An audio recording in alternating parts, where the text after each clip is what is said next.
पठामि संस्कृतं नित्यं वदामि संस्कृतं सदा ध्यायामि संस्कृतं सम्यक् वन्दे संस्कृतमातरं संस्कृतस्य प्रसाराय नैजं सर्वं ददाम्यहं संस्कृतस्य सदा भक्तो वन्दे संस्कृतमातरं संस्कृतस्य कृते जीवन् संस्कृतस्य कृते यजन् आत्मानमाहुतं मन्ये वन्दे संस्कृतमातरं वन्दे संस्कृतमातरं। सर्वेभ्यः शुभसायम्। इदानीं वयं गीताकेन्द्रस्य पुटसङ्ख्या सी गीताप्रवेशप्रथमभागस्य 186 पेज् नम्बर् 186 तत्र अपत्यम् इत्यर्थे नाम पुत्रः पुत्री इत्यर्थे अण् ढक् इञ् ञ इति चतुरः प्रत्ययान् वयं पठितवन्तः। तस्य अभ्यासः इदानीं किञ्चित् अवशिष्टः अस्ति। धृतराष्ट्रस्य पुत्रः दुर्योधनः। तर्हि दुर्योधनः कः भवति इत्युक्ते धार्तराष्ट्रः भवति। धृतराष्ट्रस्य अपत्यं पुमान् धार्तराष्ट्रः इत्यर्थः। राधायाः पुत्रः कर्णः भवति राधेयः। तर्हि विग्रहवाक्यं कथं भवति? समासे अपि विग्रहवाक्यं भवति, तद्धितप्रत्यये विग्रहवाक्यं भवति। राधायाः अपत्यं पुमान् राधेयः कर्णः इति। अग्रे दशरथशब्दस्य कः वदति? कश्चन वदति वा? दशरथस्य अपत्यं पुमान् रामः दाशरथिः। पूर्णं वक्तव्यं। दशरथस्य अपत्यं पुमान् दाशरथिः रामः एवं वदामः। अस्तु। इदानीं जनकस्य पुत्री इत्यर्थः। जनकस्य अपत्यं स्त्री सीता जानकी सीता सुन्दर सीता। अग्रे सुमित्रायाः पुत्रः कथं भवति? सुमित्रायाः अपत्यं पुमान् सौमित्रः लक्ष्मणः। सौमित्रः वा? सौमित्रिः लक्ष्मणः। सौमित्रिः। अग्रे वसुदेवस्य पुत्रः वसुदेवस्य पुत्रः वासुदेवस्य अपत्यं पुमान्। एका वदति हेमा भगिनी उक्तवती, अनन्तरं सा भगिनी उक्तवती वसुदेवस्य अपत्यं पुमान् वासुदेवः। वसुदेवस्य अपत्यं पुमान् वासुदेवः इति रूपं भवति, सः कृष्णः भवति। अग्रे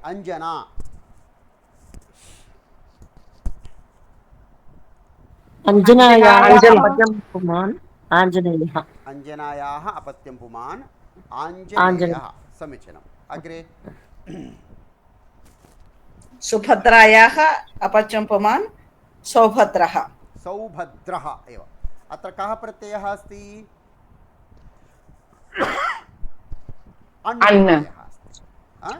एवमेव सर्वत्र कः प्रत्ययः अस्ति इत्यपि अस्माभिः चिन्तनीयं। धार्तराष्ट्रः अण्, राधेयः ढक्, दाशरथिः इञ्, जानकी जनकस्य पुत्रः चेत् जानकः इति भवति, अनन्तरम् ईकारः जानकी इति भवति। अण् एव प्रत्ययः अस्ति। सौमित्रिः इत्यत्र इञ् प्रत्ययः। महोदय क्षम्यतां महोदय, पुटसङ्ख्या महोदय 186। धन्यवादः। वसुदेवस्य पुत्रः सौमित्रिः इत्यत्र इञ् प्रत्ययः अस्ति। वसुदेवः तस्य पुत्रः वासुदेवः भवति, अण् प्रत्ययः। आञ्जनेयः इत्यत्र कः प्रत्ययः? ढक् प्रत्ययः, इति आदेशः भवति। सौभद्रः अण् प्रत्ययः। इदानीं कुन्त्याः अपत्यं पुमान् किं भवति? कौन्तेयः। सम्यक्। कः प्रत्ययः? ये डक् अंడి ढक् कौन्तेयः कः अस्ति अत्र कुन्त्याः డక్ कः ప్రత్యయ कः नाम किं అర్జునः अर्जुन कौन्तेयः कुन्त्याः अपत्यं पुमान् कौन्तेयः धक् इति प्रत्ययः अस्ति दितेः अपत्यं पुमान् दैत्यः दितेः अपत्यं पुमान् दैत्यः हिरण्यकशिपुः महोदय हिरण्यकशिपः भवति कः प्रत्ययः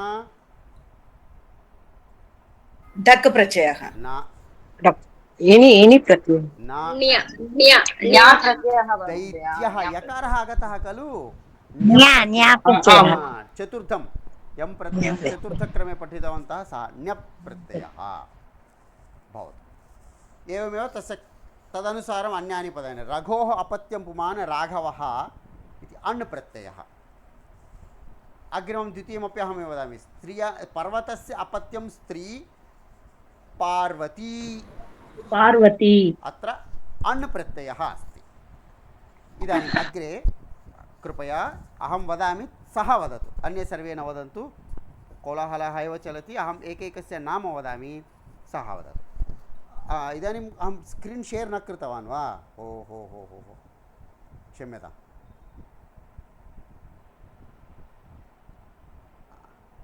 इदानीम् आगच्छति प्रथमं रमणम्मा महोदय भवती वदतु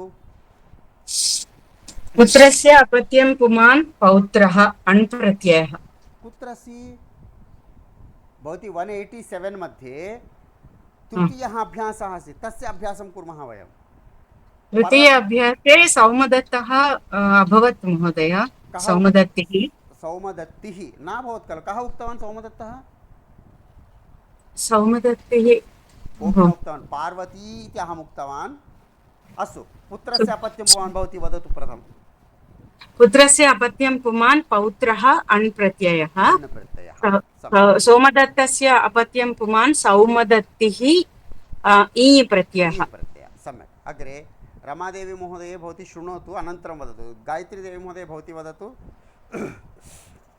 महोदय पुत्रस्य अपत्यं पुमान् पौत्रः अण् प्रत्ययः तत्समाप्तम् अग्रिमं चतुर्थं वदतु भवती वृष्णेः రెండు महोदय पुत्रस्य अपत्यं पुमान् सा रमणम्मा भगिनी उक्तवती अतः अग्रिमं वदतु भवती ओहो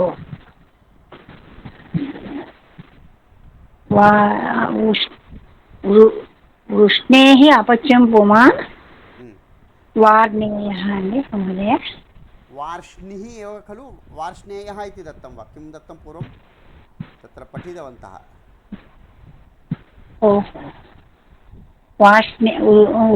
उष्णेः अपत्यं पुमान् वार्ष्णेयः यः प्रत्ययः कृष्णः वृष्णिवंशप्रभूसूतः भवति कृष्णः कृष्णः वार्ष्णिः इत्येव खलु कुत्र पठितवन्तः वयं स्मरन्ति वा सर्वे धक् प्रत्यय मध्ये पठितवन्तः महोदय धक् मध्ये पठितं वा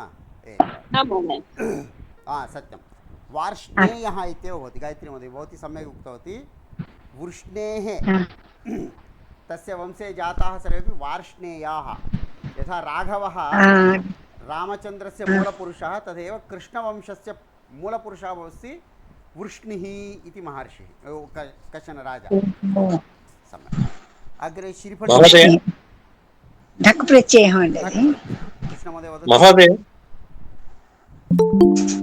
वृष्णेः इत्युक्ते वृष्णिः स्त्रीलिङ्गशब्दं भवति वा पुल्लिङ्गशब्दं भवति इकारान्त पुंलिङ्गशब्दः वृष्णिः यदुवंशे कश्चन प्रसिद्धः राजा धक् प्रत्ययः स्त्रीलिङ्गपदात् भवति इति नियमः नास्ति महोदय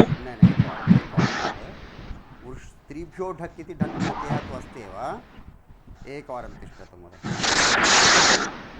राजा अस्ति पश्यन् अस्मि एकनिमेषं समयं ददातु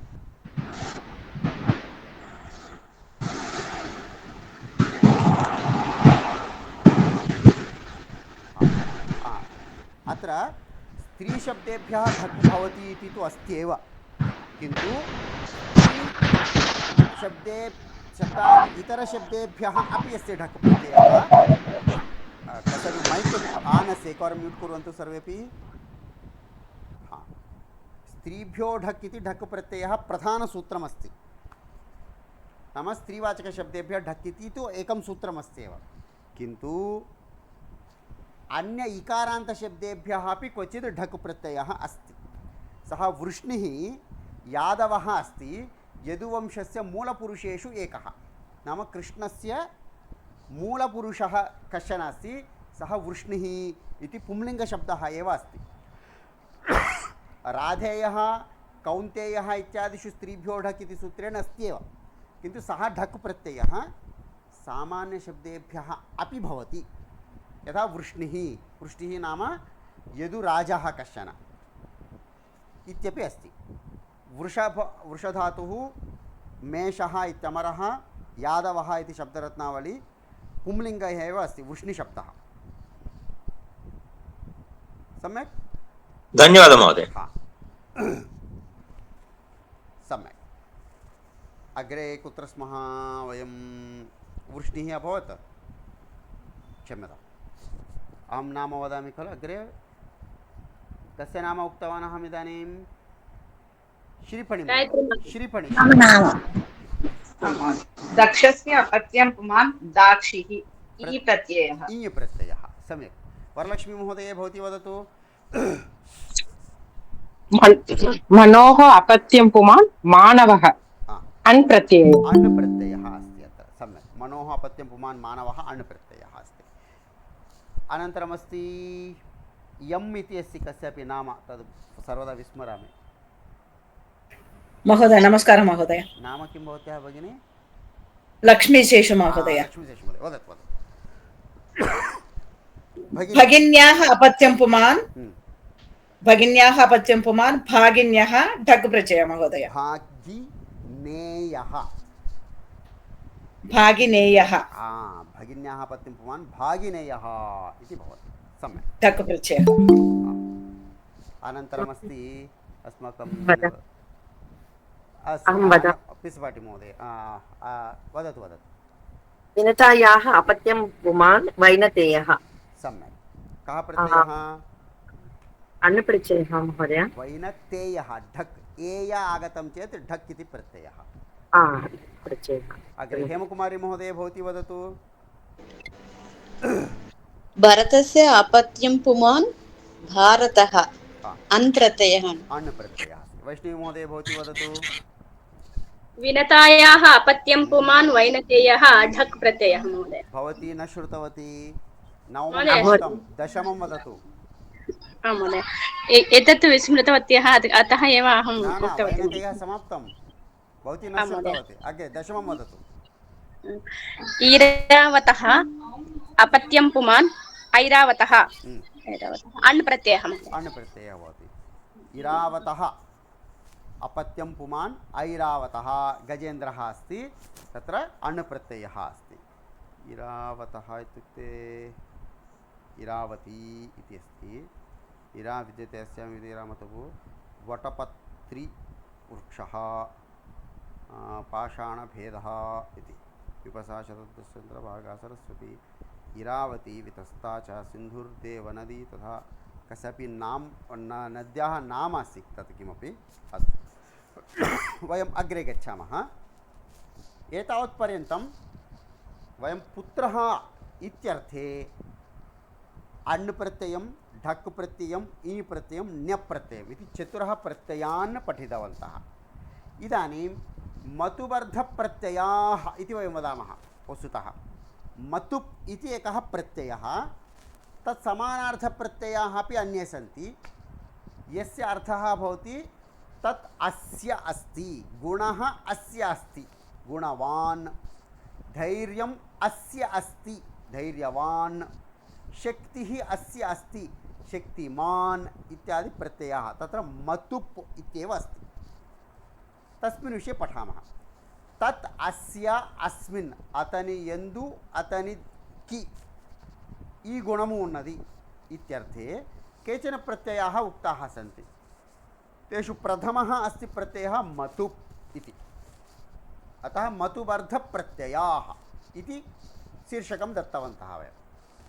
सः मधुवर्धः इति व्यवहारः। मतुप् इनि ठन् इति त्रयः प्रसिद्धाः सन्ति। मतुप्रत्ययः, इनि प्रत्ययः, ठन् प्रत्ययः। मतुप् मध्ये मत् इति तिष्ठति, इनि प्रत्यये इन् इति तिष्ठति, ठन् प्रत्यये अन् इति तिष्ठति। एते त्रयः अवशेषाः भवन्ति। इदानीम् एकवारं पश्यामः। प्रथमं मतुप्रत्ययः। श्रीः इत्युक्ते ऐश्वर्यं, लक्ष्मीः, सम्पत्तिः इत्यर्थः। श्रीः अस्य अस्ति इति अर्थे श्री मतुप्। मतुप् मध्ये उक्तवान् खलु, पकारः उकारः च गच्छति, श्रीमत् इति प्रातिपदिकं भवति। तस्य पुंलिङ्गे श्रीमान्, श्रीमन्तौ, श्रीमन्तः इति रूपं भवति। स्त्रीलिङ्गे श्रीमती, श्रीमत्यौ, श्रीमत्यः। नपुंसकलिङ्गे श्रीमत्, श्रीमती, श्रीमन्ति, गुणवत्, गुणवती, गुणवन्ति इति रूपाणि भवन्ति। श्रीमत् इत्यस्य पुंलिङ्गे श्रीमान्, स्त्रीलिङ्गे श्रीमती, नपुंसकलिङ्गे तकारान्त नपुंसकलिङ्गरूपाणि श्रीमत् इति च रूपाणि भवन्ति। इदानीं पश्यामः। विभूतिः। विभूतिः इत्युक्ते ऐश्वर्यम् इत्यर्थः। विभूतिमान् इत्युक्ते धनवान् इत्यर्थः। विभूतिः अस्य अस्ति इति विभूतिमत् प्रातिपदिकं दत्तमस्ति। अत्र पुंलिङ्गे विभूतिमान्, स्त्रीलिङ्गे विभूतिमती, नपुंसकलिङ्गे विभूतिमत् नगरम् इति वक्तुं शक्नुमः। यत्र ऐश्वर्यं सम्यक् अस्ति तन्नगरं विभूतिमत् नगरम् इति शक्यते। तथा अग्रे भक्तिमतुप्, भक्तिमान्। दीप्ति, दीप्तिः इत्युक्ते प्रकाशः, ज्ञानम् इत्यपेक्षया प्रकाशात् प्रसिद्धः अस्ति। दीप्तिः अस्य अस्ति इति दीप्तिमान्। धीः। धीः इत्युक्ते कः अर्थः, कोऽपि वक्तुं शक्नोति? बुद्धिः बुद्धिः। बुद्धिः अस्य अस्ति इति बुद्धिमान्। बुद्धिमान्। सम्यक्। श्रुतिः। श्रुतिः इत्युक्ते वेदः। श्रुतिः एवमेव ज्ञानम् इत्यपि अर्थः कश्चन अस्ति।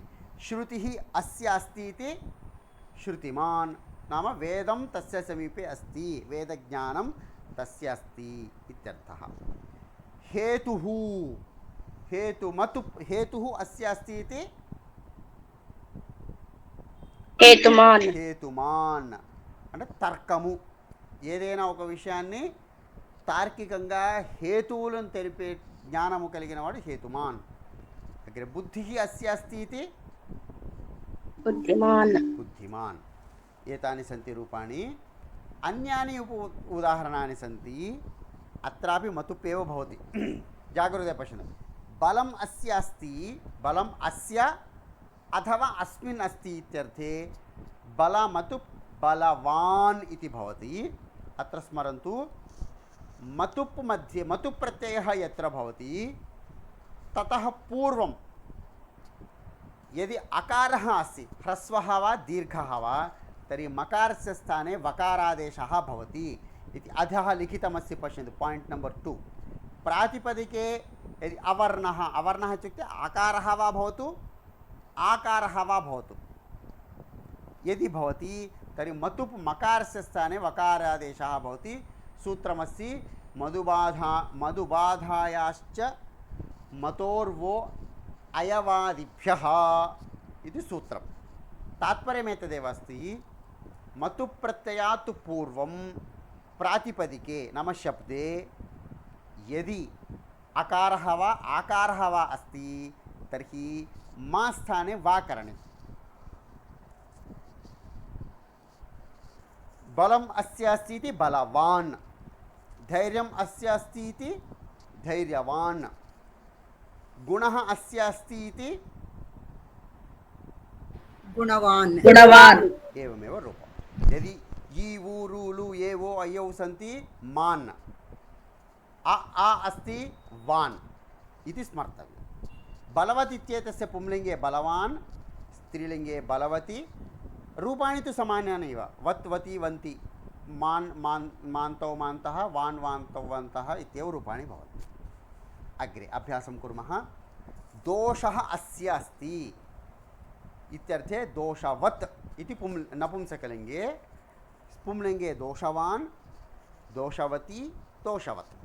अग्रे ज्ञानम् अस्य अस्ति इति ज्ञानवान् ज्ञानवान्।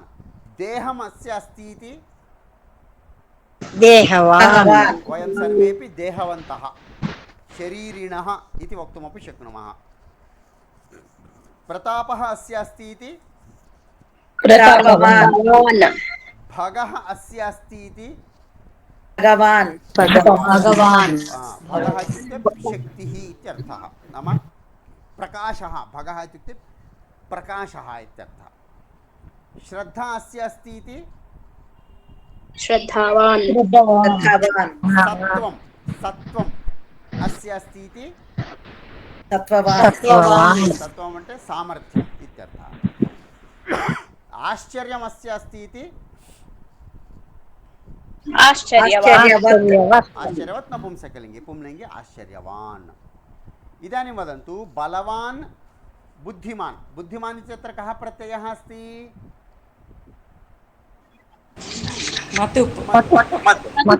ज्ञानवान् इत्यत्र कः प्रत्ययः अस्ति? मतुप् मतुप् एव अस्ति। अत्रापि मतुप् एव, तत्रापि मतुप् एव। केवलम् अकारकारणेन मा स्थाने वकारः आगतः तावानेव, प्रत्ययः समानः। तद्वक्तुमेव प्रश्नं कृतवान्। महोदय, आं वदतु महोदय, कृष्णमहोदय। श्रोत्रियः इत्युक्ते तदपि तद्धितम् एव भवति वा महोदय? प्रत्ययः तद्धितप्रत्ययः वा इय इति प्रत्ययः तत्र अस्माकं पुस्तके न दत्तं वा महोदय? न सर्वेपि प्रत्ययाः इत्युक्ते तद्धितप्रत्ययाः प्रायः 150 प्रत्ययाः सन्ति। लघु लघु प्रत्ययाः अपि सर्वाणि दातुं न शक्यते इति तत्र न दत्तं। पश्यामः। श्रोत्रियः इत्युक्ते श्रोत्रं नाम वेदः, अस्य प्रमाणमस्ति। नाम वेदस्य आचरणं यः करोति सः श्रोत्रियः ब्राह्मणः। वेदं सम्पूर्णतया आचरति इत्यर्थे इय इति प्रत्ययः भवति। धन्यवादः महोदय। श्रुति, क्षम्यतां, श्रुतिम् आचरति इति श्रोत्रियः इति प्रत्ययः। अग्रे इदानीं प्रत्ययः अस्ति इनि। अर्थः समानः। अस्य अस्ति, ज्ञानम् अस्य अस्ति इति ज्ञानशब्दात् इनि इति प्रत्ययः भवति। इनि मध्ये द्वितीयः ईकारः गच्छति, इन् इति तिष्ठति, अकारः गच्छति, ज्ञानिन् इति प्रातिपदिकं। प्रातिपदिकम् इत्युक्ते मूलं। ज्ञानिन् तर्हि पुंलिङ्गे गुणी गुणिनौ गुणिनः, ज्ञानी ज्ञानिनौ ज्ञानिनः इति रूपाणि भवन्ति। स्त्रीलिङ्गे नदीवत् ज्ञानिनी ज्ञानिन्यौ ज्ञानिन्यः। यथा विद्यार्थिनी विद्यार्थिन्यौ विद्यार्थिन्यः, तद्वदेव ज्ञानिनी ज्ञानिन्यौ ज्ञानिन्यः इति नदीवत् भवति, समस्या नास्ति। लेखनी लेखन्यः। पुंलिङ्गे तु नकारान्तः शब्दः। नपुंसकलिङ्गे ज्ञानि ज्ञानिनी ज्ञानिनी, वारि वारिणी वारिणी रूपाणि स्मरन्ति प्रायः, तथा रूपाणि भवन्ति। ज्ञानि ज्ञानिनी ज्ञानिनी इति रूपाणि। तृतीया विभक्तितः पुनः पुंलिङ्ग नपुंसकलिङ्गयोः रूपं समानं। ज्ञानिना ज्ञानिभ्यां ज्ञानिभिः, ज्ञानिने ज्ञानिभ्यां ज्ञानिभ्यः, ज्ञानिनः ज्ञानिभ्यां ज्ञानिभ्यः, ज्ञानिनः ज्ञानिनोः ज्ञानिनां, ज्ञानिनि ज्ञानिनोः ज्ञानिषु इति रूपं। पुंलिङ्गे नपुंसकलिङ्गे च तृतीयातः समानं, प्रथमा द्वितीया विभक्त्योः रूपं भिन्नम्। अन्यानि उदाहरणानि पश्यन्तु। देहः, शरीरम् अस्य अस्ति इति शरीरी, तथैव देही इति शब्दः। वयं सर्वेपि शरीरिणः, वयं सर्वेपि देहिनः इत्युक्ते अस्माकं सर्वेषां देहः अस्ति। येषां देहः नास्ति ते अदेहिनः भवन्ति। रागः अस्य अस्ति इति किं रूपं भवति? रागी। रागः इत्युक्ते మోహః. ఇది నా ఇల్లు, ఇది నా వస్తువు, ఇది నా దేశము అనేటువంటి మోహం ఉంటుంది కదా ఒక వస్తువు మీద ప్రీతి, దాన్నే రాగము అంటాం. యోగः అస్య అస్తి इति योगी अत्र योगशब्दस्य वस्तुतः बहवः अर्थाः सन्ति. भाग्यम् अदृष्टमित्यपि अर्थः अस्ति, योगशास्त्रमित्यपि अर्थः अस्ति. तादृशाः अर्थाः बहवः सन्ति.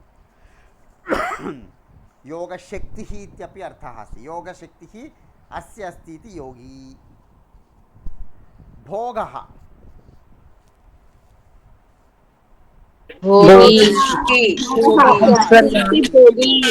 भोगः इत्युक्ते आनन्दस्य अनुभूतिः. तादृश अनुभवं यस्य भवति सः भोगी. सर्वदा आनन्दादिकं प्राप्नुवन् भवति, सन्तोषादिकम् अनुभवन् भवति. भोगी तेलुगुभाषायां यदस्ति तदेव. त्यागः अस्य अस्ति इति त्यागगुणः अस्य अस्ति इति तात्पर्यम्. मौनम् अस्य अस्ति इति मौनी मौनम् इत्युक्ते मौनव्यवहारः, मौन आचरणम् इति तात्पर्यम्. किरीटम् अस्य अस्ति इति किरीटी इति कस्य नाम अस्ति?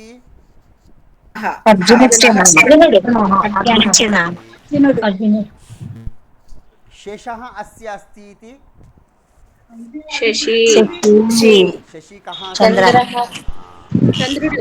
चन्द्रस्य उपरि या छाया अस्ति सा शशसदृशी अस्ति छाया. अतः चन्द्रस्य उपरि शशः अस्ति इत्यर्थे चन्द्रः शशी इति नाम्ना व्यवह्रियते. तस्य व्युत्पत्तिः एषा अस्ति. शशः अस्मिन् अस्ति इति शशि. सन्न्यासः अस्य अस्ति इति सन्यासी సన్యాసः ఇత్యుక్తే త్యాగः, విడిచిపెట్టడం, విడిచిపెట్టేటువంటి గుణం. సంయమः అస్య అస్తి ఇతి संयमी अत्र यम इति ये गुणाः सन्ति अष्टाङ्गयोगे तत्र ते यमाः सन्ति. ते यमाः यस्य समीपे भवन्ति सः यमी भवति. संयमी नाम బాహ్యేంద్రియాణం కర్మేంద్రియాణం చ నియంత్రణక్షమతావాన్, ఇంద్రియాలను నిగ్రహించే సామర్థ్యాన్ని సంయమనము అంటాం. అది కలిగినవాడు సంయమీ ఇది తాత్పర్యం. महोदय आम् अत्र देहवान् वक्तुमपि शक्नोमि वा? शक्यते. अत्र अहं गतकक्षायाम् एकत्र एकस्मिन् प्रत्ययविषये उक्तवान्. कतिचन प्रत्ययाः सर्वेषां धातूनां शब्दानां भवन्ति. एते प्रत्ययाः मतुप्रत्ययाः अपि सर्वत्र भवन्ति. किन्तु कतिचन पदानि प्रसिद्धानि भवन्ति, कतिचन अप्रसिद्धानि भवन्ति. प्रसिद्धानां प्रयोगं वयं कर्तुं शक्नुमः आनन्देन. कतिचन पदानि प्रसिद्धानि न भवन्ति. तस्मिन् विषये एकवारं चिन्तनीयं भवति. तावदेव. देहः अस्य अस्ति देही, देहवान् द्वयमपि शुद्धं. द्वयोः अपि प्रयोगः शास्त्रे अस्ति. शरीरम् अस्य अस्ति इति शरीरवान् शरीरी इत्यपि अस्ति. विभूतिमान् इत्यत्र विभूतिमान् इति प्रसिद्धम्. अत्र इनि प्रत्ययस्य प्रयोगः विरलः, अधिकतया न भवति. अतः विभूतिमान् इति प्रयोगं कुर्मः. एवमेव श्रीमान् इति प्रसिद्धमस्ति. तत्र इनि प्रत्ययस्य प्रयोगः विरलः भवति. तद्दृष्ट्वा प्रयोक्तुं शक्नुमः सर्वत्र. यस्य श्रुत्वा एतत् कुत्रापि श्रुतं भो एतादृशशब्दः अस्ति इति प्रमाणमस्ति प्रयोक्तुं शक्नुमः. स्पष्टं वा ज्योतिमहोदय? आं महोदय. किरीटवान् अपि किरीटी किरीटवान् अस्ति वा महोदय? किरीटिवान् इति भवति वा? पुनः एकवारं दृष्ट्वा वदतु रूपं. किरीटं यस्य अस्ति. किरीटम् अस्य अस्ति इति किरीटवान् उक्तवान् खलु. व्युत्पत्तयः भवन्ति, किन्तु तादृशशब्दस्य प्रयोगः पूर्वं कुत्रापि अस्ति वा न वा इति एकवारं परीक्षणं करणीयं. तादृशप्रयोगः नास्ति चेत् वयं कतिचन शब्दानां प्रयोगं कर्तुं शक्नुमः, दोषः नास्ति. किन्तु केचन शब्दाः अन्यस्मिन् अर्थेपि भवन्ति. तदेकवारम् अस्माभिः रेफरेन्स् द्रष्टव्यं. मतुप्रत्ययः सर्वेभ्यः शब्देभ्यः भवन्ति. अस्तु महोदय, लेखनी अस्य अस्ति, लेखनी मान् इत्यपि प्रयोक्तुं शक्नुमः. गृहवान् प्रयोक्तुं शक्नुमः, पत्नीवान् प्रयोक्तुं शक्नुमः। तादृशशब्दाः भवितुम् अर्हन्ति। अस्तु महोदय, अवगतम्। केचन शब्दाः श्रुत्वा अरे एतत् कुत्रापि श्रुतं नास्ति, किरीटी इति श्रुतवान् अहं, किरीटमान् इति पदं बहुत्र न श्रुतवान्, तदानीं मम सन्देहः अभवत्। तद् एकवारं कुत्रापि ग्रन्थे वा रेफरेन्स् मध्ये अस्माभिः परीक्षणीयम्। महोदय, कृष्णमहोदय वदतु। ठन् प्रत्ययस्य विषये किमपि न दत्तं महोदय। न दत्तमस्ति अत्र, अधः अपि न दत्तं वा, पश्यन्तु एकवारं। न दत्तं। प्रत्ययः अस्ति ठन् वा ठन् नास्ति, किं कः प्रत्ययः? ठन्। ठन् ठन् ठन् ठन् प्रत्ययः कः अस्ति? ठन् इति सूचितम् अस्ति। आं सत्यम्।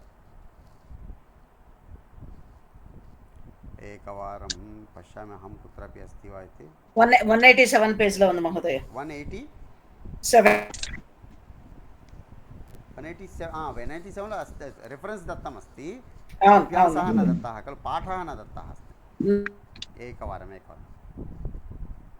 तस्य उदाहरणमेकं वदामि, पश्यन्नस्ति तदेव।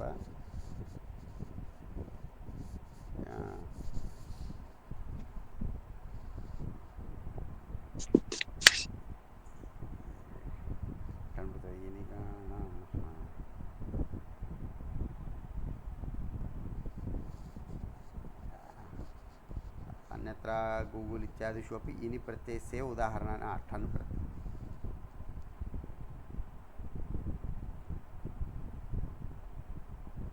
ठन् इत्यस्य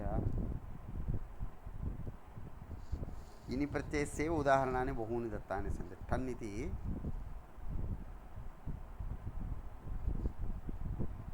एकवारं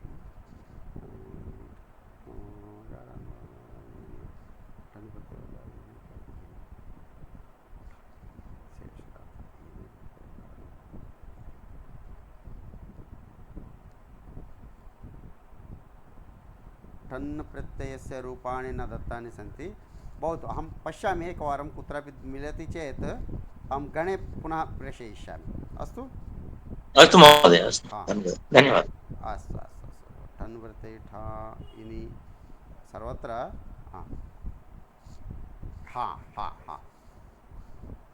सुवर्णः अस्य अस्ति। सौवर्णी सुवर्णी इति इन् प्रत्ययः अस्ति। अत्र सौवर्णः इति प्रयोगः अस्ति। सुवर्णः यस्य समीपे भवति सः सौवर्णः, नाम सुवर्णवान् इत्यर्थः। तत्र मार्गः अस्य अस्ति। कस्याः अपि समस्यायाः मार्गः अस्य समीपे भवति इत्यर्थे मार्ग ठन् मार्गाकः इति प्रत्ययः रूपमस्ति। एवमेव अन्त्यः अस्य अस्ति इति अन्त्यकः। अन्त्यकः इत्युक्ते यमः इत्यर्थे प्रत्ययः अस्ति। एते प्रसिद्धशब्दरूपेण अत्र दत्ताः सन्ति। अग्रे तादृशप्रत्ययाः न सन्ति। एवम् अस्तु, अन्त्यकः, सौवर्णः, मार्गाकः इति त्रयः शब्दाः अत्र उदाहरणत्वेन कोशे दत्ताः सन्ति। महोदय, ठन् प्रत्ययः दण्ड् प्लस् ठन् दण्डिकः, तदेव तादृशप्रत्ययाः अन्ये सन्ति। अत्र अहं यत् भवती म्यूट् करोतु, प्रतिध्वनिः आगच्छति। हरि ओम्। तत्र ठन् प्रत्ययस्य बहूनि उदाहरणानि स्युः। अहं यत् कोशं दृष्टवान् वाचस्पत्यम् इत्यत्र, तत्र दत्तमस्ति सुवर्णः अस्य अस्ति इति सौवर्णः इति एकम् उदाहरणं। मार्गाकः इति द्वितीयम्। अन्त्यकः, अन्त्यः अस्य अस्ति इति अन्त्यकः, नाम मरणम् अस्य समीपे भवति यमः, सः किं करोति? सर्वान् मारयति, सः अन्त्यकः इति प्रसिद्ध उदाहरणानि दत्तानि। दण्डकः, दाण्डकः इत्यादि रूपाणि अपि स्युः कदाचित्, तद् द्रष्टव्यं। किन्तु तानि यथा मतुप्, यथा इनि प्रसिद्धमस्ति तथा बहु प्रसिद्धं नास्ति तद्। अतः एव ममापि कदापि श्रवणं नासीत्, प्रत्ययं श्रुतवान् किन्तु उदाहरणानि बुद्धौ न स्फुरन्ति। इदानीं भगवद्गीतायां भवन्तः पश्यन्ति चेदपि कदाचित् एकं वा उदाहरणद्वयं मिलति ठन् प्रत्ययस्य कदाचित्। इदानीं वयं 19 पाठस्य चतुर्थाभ्यासं कुर्मः। भक्तिः अस्य अस्ति इति भक्तिमान्, दोषः अस्य अस्ति दोषवान्, दोषवती, दोषवत्। दीप्तिः दोषी दोषी अपि दोषी अपि भवति। अत्र मतु प्रत्ययः अहम् उक्तवान्। अत्र कः प्रत्ययः इति उक्तवान्? इनि प्रत्ययः अपि भवितुम् अर्हति। दोषी, दोषिणी, दोषि इति रूपाणि। इदानीम् अन्यथा एकं कर्तुं शक्नोति। प्रथमं मतु कुर्वन्तु, अनन्तरम् इनि प्रत्ययस्यापि अभ्यासः भवितुम् अर्हति। किन्तु भक्तिः इत्यत्र इनि प्रत्ययस्य प्रसिद्धिः नास्ति। भक्तिमान् इति प्रसिद्धं, दोषवान्, दोषी इति रूपद्वयमपि प्रसिद्धं, दीप्तिमान् इति प्रसिद्धम्। इनि प्रत्ययः तत्र प्रसिद्धः नास्ति। अतः एतं कुर्वन्तु। क्षम्यताम्, अत्र भगवद्गीतायाः श्लोकसङ्ख्या दत्ता अस्ति। भवन्तः किं कुर्वन्ति? तं श्लोकम् उद्घाटयन्तु, तत्र इनि प्रत्ययः वा मतु प्रत्ययः वा इति दृष्ट्वा तदनुसारम् एतम् अभ्यासं कुर्वन्तु। सम्यक् समाधानं प्राप्तं? नो चेत् एतद्वा तद्वा इति समस्यायाः अपेक्षया भवन्तः तद् उद्घाटयन्तु। किं? भगवद्गीता श्लोकसङ्ख्याम् उद्घाटयन्तु, तत्र श्लोकं दृष्ट्वा वयं पूरयामः। अस्तु? अतः एतम् अभ्यासं भवतां गृहकार्यार्थम् अहं त्यजामि। अग्रे अत्र दण्डः अस्य अस्ति इति दण्डी, दण्डवान्। अत्रापि रूपद्वयं। यथा अकारान्तशब्दाः सन्ति, अकारान्तशब्देषु समस्या नास्ति। मान् अपि भवति, तदेव किं वदामः, वान् अपि भवति, इनि प्रत्ययोपि भवति। अत्रापि भगवद्गीताश्लोकसङ्ख्या दत्ता अस्ति। यथोदाहरणं तद्धितान्तानि लिखत। देहः अस्य अस्ति इति देही, देहवान्। रागः अस्य अस्ति इति रागी, रागवान्। भोगः अस्य अस्ति इति भोगी, भोगवान्। त्यागः अस्य अस्ति इति त्यागी, त्यागवान्। मौनमस्य अस्ति इति मौनी, मौनवान्। इति किरीटी, किरीटवान्। संन्यासः अस्य अस्ति इति सन्यासी, सन्यासवान्। शशः अस्य अस्ति शशी, शशवान्। संयमः अस्य अस्ति इति संयमी, संयमवान् इति रूपाणि। अत्रापि भवन्तः कृपया प्रथमं गीताश्लोकः कः अस्ति, तत्र किं पदम् अस्ति इति लिखन्तु, तत् प्रधानं। द्वितीयप्रत्ययमपि भवन्तः योजयितुं शक्नुवन्ति। ममैव इदानीं संयमवान्, किरीटवान् इति प्रत्ययाः, मौनवान् इति शब्दाः बहु विरलतया श्रुताः सन्ति। मौनी इति शब्दं श्रुतवान्, तदर्थं वदन्नस्मि, भवन्तः एकवारं पश्यन्तु। अग्रे तृतीयम् अर्थं स्वीकृत्य वयं पठामः। भावार्थः, तस्य भावः इत्यर्थे उदाहरणार्थं शत्रुः अस्ति, सः मम शत्रुः, अथवा सः मम मित्रमस्ति। तस्य मम च मध्ये कश्चन भावः भवति, सः एव भवति मित्रत्वम् अथवा मित्रता। शत्रुत्वं भवति अथवा शत्रुता भवति, सः एव भावार्थः अस्ति। तस्मिन् अर्थे त्रयः प्रत्ययाः प्रसिद्धाः सन्ति। कस्मिन् अर्थे? भावार्थे। भावार्थे त्वा, तल्, श्या इति त्रयः प्रत्ययाः सन्ति। इत्यादयः अन्येपि यद्यपि सन्ति, एते त्रयः अत्यन्तं प्रसिद्धाः। वयं प्रतिदिनम् एतस्य प्रयोगं कुर्मः, एतेषां विषये अध्ययनं कुर्मः। शत्रुः अस्ति, शत्रोः भावः इत्यर्थे त्वा इति प्रत्ययः भवति। तल्लपि भवति। इदानीं प्रथमं तव पश्यामः। शत्रुत्वम् एवमेव मित्रस्य भावः किं भवति?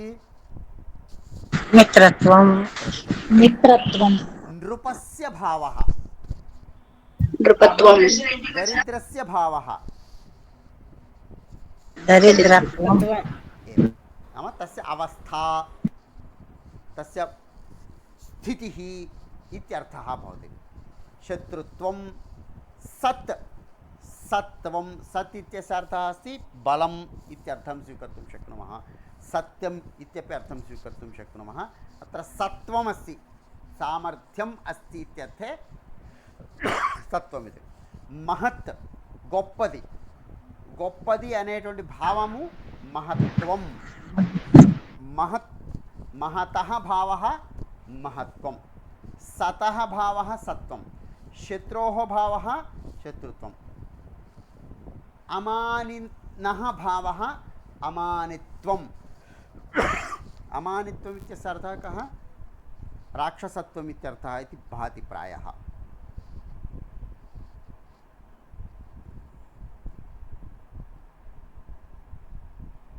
अमानित्वं गर्वराहित्यम् इति अहं मन्ये। एवं वा? अमाननं अमानित्वम् अदम्भित्वम् अहिंसा क्षान्तिरार्जवम् आचार्योपासनम् अनादरः इति कश्चन गुणः तत्र अस्ति। महोदय विश्वशास्त्रंలో अमानि मान दोमान्यो అని వస్తుంది కదా सत्यं सत्यं तद् विष्णोः नाम अదే सम्यक् भवतु। अदम्भित्वम् अदम्भित्वम् इत्युक्ते दाम्भरहितत्वं क्रोध क्रोपादि गुणानाम् अभावत्वम् इत्यर्थः स्थानद्वयेपि भवतु। इदानीम् अत्र सर्वत्रापि भावार्थे त्वप्रत्ययः भवति। एषः त्वप्रत्ययः यदा भवति सः शब्दः नपुंसकलिङ्गे भवति इति स्मर्तव्यम्। एषः शब्दः यदा भवति त्वा इति शब्दः सः शब्दः नपुंसकलिङ्गे भवति। शत्रुत्वं क्रूरत्वं क्रूरः क्रूरस्य भावः क्रूरत्वं दुष्टस्य भावः दुष्टत्वम् एवं त्वा इति प्रत्ययः वयं प्रतिदिनं यान् पदानि शृणुमः तत्र सर्वत्रापि एतत् त्वा इति प्रत्ययः भवति।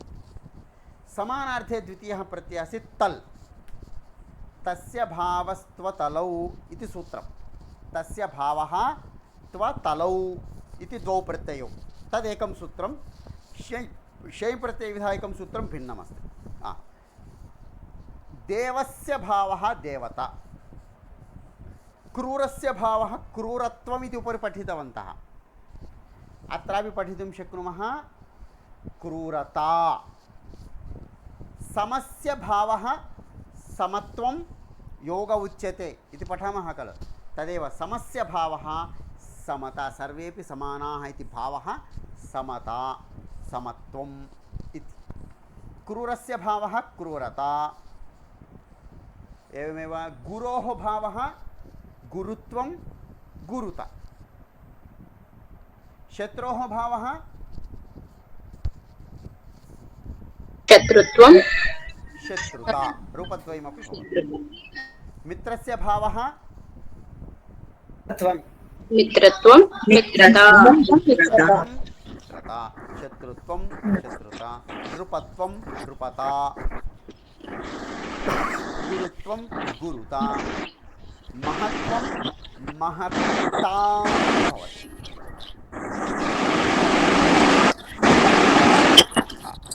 कानस्य पश्यन्तु एषः प्रत्ययः भावार्थे भवति इति कृत्वा पुंलिङ्ग स्त्रीलिङ्ग नपुंसकलिङ्गरूपाणि न भवन्ति। त्वल् प्रत्ययः नपुंसकलिङ्गे मम रमेशस्य मध्ये शत्रुत्वम् अस्ति विभीषणस्य रामस्य च मित्रता घनिष्ठा अस्ति एवं प्रयोगः भवति। घनिष्ठं घनिष्ठा इति पुंलिङ्गे नपुंसकलिङ्गे च भवति अतः मित्रत्वं घनिष्ठं मित्रता घनिष्ठा इति प्रयोगः। किन्तु मित्रत्व शब्दः नपुंसकलिङ्गे मित्रता शब्दः आकारान्त स्त्रीलिङ्गे प्रयोगः। अत्र पुंलिङ्ग स्त्रीलिङ्ग नपुंसकलिङ्गरूपाणि न भवन्ति अतः भावः एतत् कस्यापि विशेषणं नास्ति। स्पष्टं वा?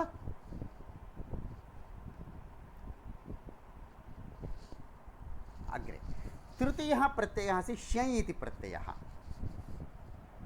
दुर्बलस्य भावः, दुर्बलस्य अधिकं किं भवति? बलं न भवति, दौर्बल्यं भवति।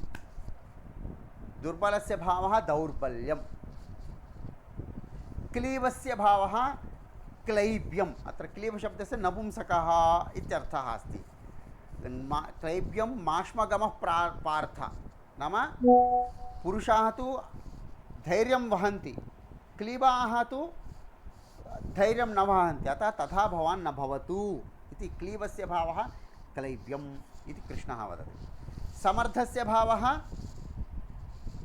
सामर्थ्यं शूरस्य भावः शौर्यं धीरस्य भावः धैर्यं विरागस्य भावः वैराग्यं वैराग्यं कृपणस्य भावः कार्पण्यं प्रधानस्य भावः प्राधान्यं सुमस्य भावः सौम्यं सौम्यं सौम्यं पुष्पं। सुमस्य भावः सौम्यं सुमशब्दस्य अर्थः अस्ति पुष्पस्य यः गुणः भवति मृदुत्वं कोमलत्वम् इति भावः सौम्यम् इत्यर्थः। अनन्तरं दक्षस्य भावः दाक्ष्यं दाक्ष्यं नाम क्रोधस्वभावः इत्यर्थः। वणिजः भावः వాణిజ్యం వాణిజ్యం వ్యాపారి, వ్యాపారం చేసేవాడి యొక్క వృత్తి ఏమిటి? వాణిజ్యం. వాణిజ్యం सूक्ष्मस्य भावः सौक्ष्म्यं सूक्ष्मशरीरम् इति वयं वदामः खलु, तस्य स्वरूपं कथं भवति इत्युक्ते सौक्ष्म्यं भवति, अत्यन्तं सूक्ष्मस्वरूपम् इति भावः। एषः प्रत्ययः अस्ति श्ञै प्रत्ययः। एतद् वयं बहुत्र पठामः। स्थैर्यं, वैराग्यं, कार्पण्यं, प्राधान्यं, सौम्यम् इत्यादीनि रूपाणि। धीरस्य भावः धैर्यं, तत्रापि श्ञै प्रत्ययः एव।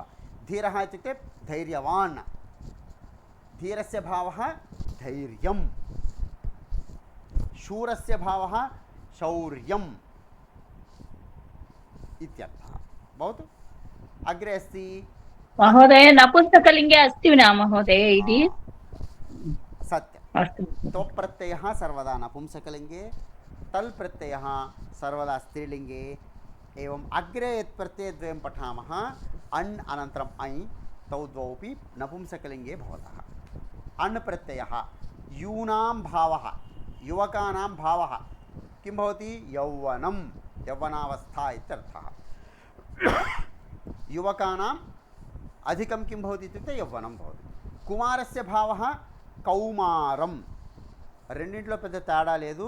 అత్ర అన్న అత్ర ఐ, అక్కడ స్వరభేదంతో రెండు ప్రత్యయాలు వేరువేరు ప్రత్యయాలు, అది తర్వాత చదువు. యవ్వనం ఇత్యత్ర కः ప్రత్యయः अस्ति? अण् प्रत्ययः। अर्थः कः? युवकानां भावः यूनां भावः अथवा यूनः एकवचनेपि शक्यते। यूनां भावः यौवनं, यूनः भावः यौवनं। कौमारमित्यत्र कः प्रत्ययः अस्ति? कुमारस्य ऐ प्रत्ययः। अर्थः कुमारस्य भावः कौमारः। अग्रे एते त्रयः प्रत्ययाः इत्युक्ते त्वा तल् शै, तस्यापि मैकानस्य एकवारं पश्यन्तु। त्वा तल् शै एतत् त्रयमपि बहुत्र भवन्ति, अतः प्रत्ययत्रयस्यापि वयं प्रयोगं कर्तुं शक्नुमः। यथा शूरस्य भावः शूरत्वं, शूरता, शौर्यम्। एकस्य भावः एकत्वम्, एकता। तृतीयं किं भवति? ऐक्यम्। ऐक्यं भवति। एकत्वम्, एकता, ऐक्यं। प्रधानस्य भावः प्रधानत्वं प्रधानता ప్రాధాన్యం. చివరి దాంట్లో ఆది వృద్ధి, మొదటి పదానికి వృద్ధి వస్తుంది. శూరత్వం శూరత అనే చోట వృద్ధి ఉండదు, అలాగే ఉండిపోతుంది. కానీ షై ప్రత్యయంలో ఆది మొదటి అక్షరమునకు వృద్ధి. వృద్ధి అంటే ఆ, ఐ, ఔ 3 రూపాయలు వస్తాయి. ప్రధానస్య భావः ప్రధానత్వం ప్రధానత ప్రాధాన్యం. కృపణస్య భావः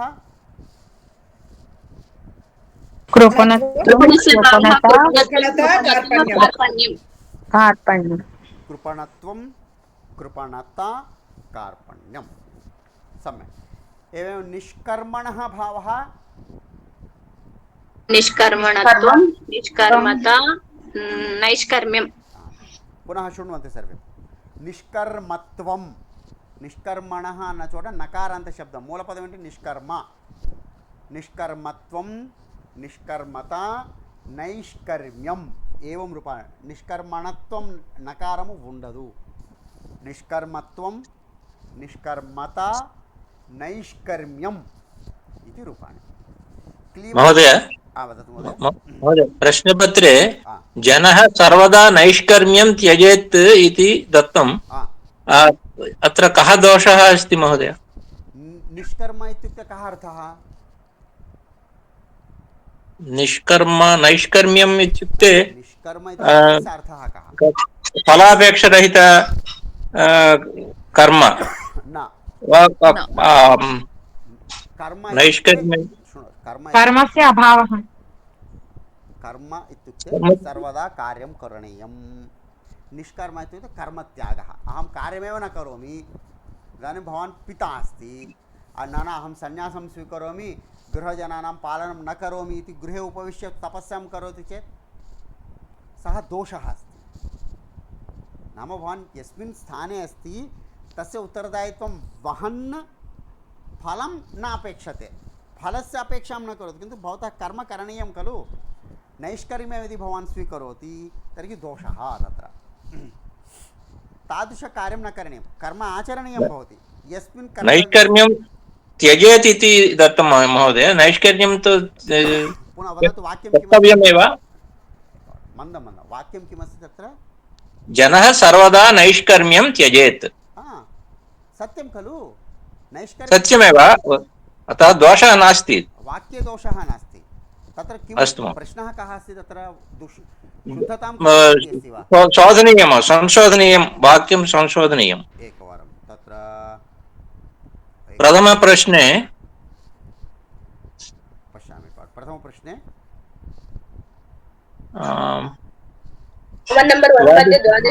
द्वादशप्रश्नः.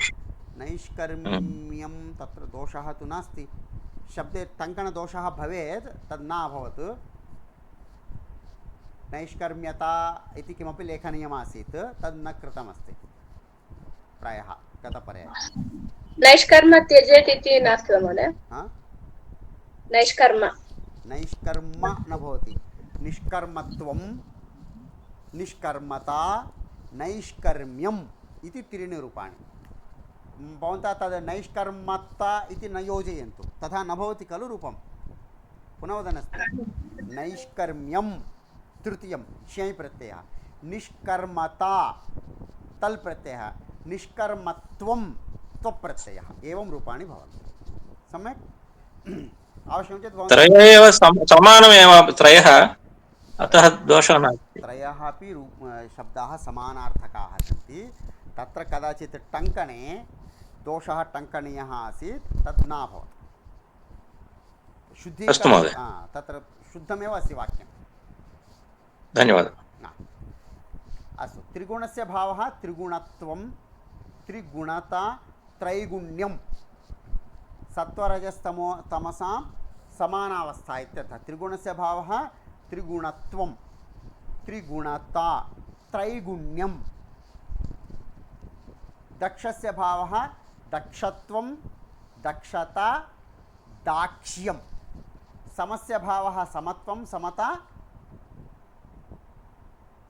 साम्यं.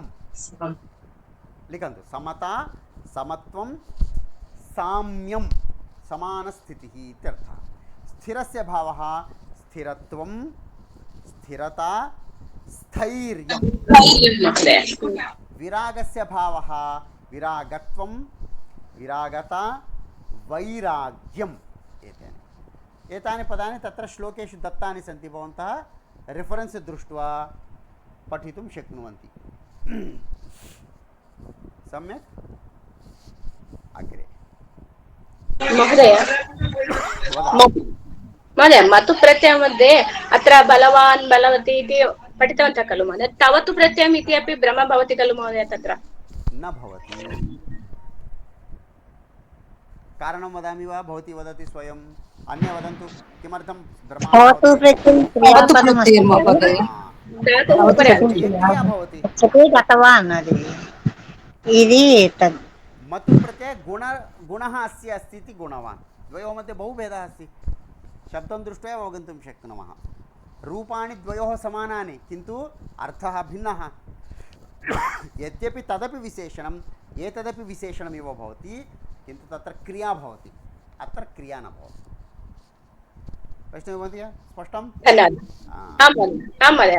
धन्यवादः चतुर्थं प्रत्ययं चतुर्थम् अर्थं स्वीकुर्मः इदम् इत्यर्थः तस्य इदम्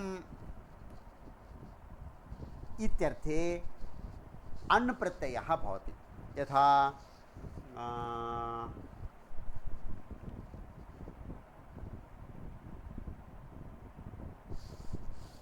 किं वदामि उदाहरणम् अन्यत् किं दत्तमस्ति अत्र न दत्तं वदामि उदाहरणम् अग्रे षट् बहु प्रसिद्धानि सन्ति उदाहरणानि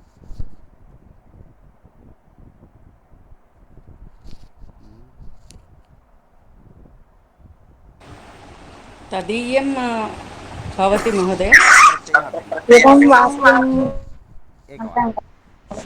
उदाहरणं पश्यामः शरीरं शरीरस्य इदम् इदानीं मम शरीरमस्ति शरीरस्य अयं दोषः अथवा गुणः अस्ति इत्यर्थे शरीरस्य इदम् अथवा शरीरस्य अयम् इति शारीरः दोषः अलसत्वमिति कस्य दोषः मनसः वा आत्मनः वा दोषः नास्ति कस्य दोषः शरीरस्य दोषः इत्यर्थे शारीरः दोषः शारीरः गुणः पुंलिङ्गे उक्तवान् अस्मि अतः इदं नपुंसकलिङ्गे अयमिति पुंलिङ्गे एवमेव गणपतेः इदं गाणपतम् इति वक्तुं शक्नुमः गणपतेः इदमस्ति तत् गाणपतम् इत्यर्थे तस्य इदम्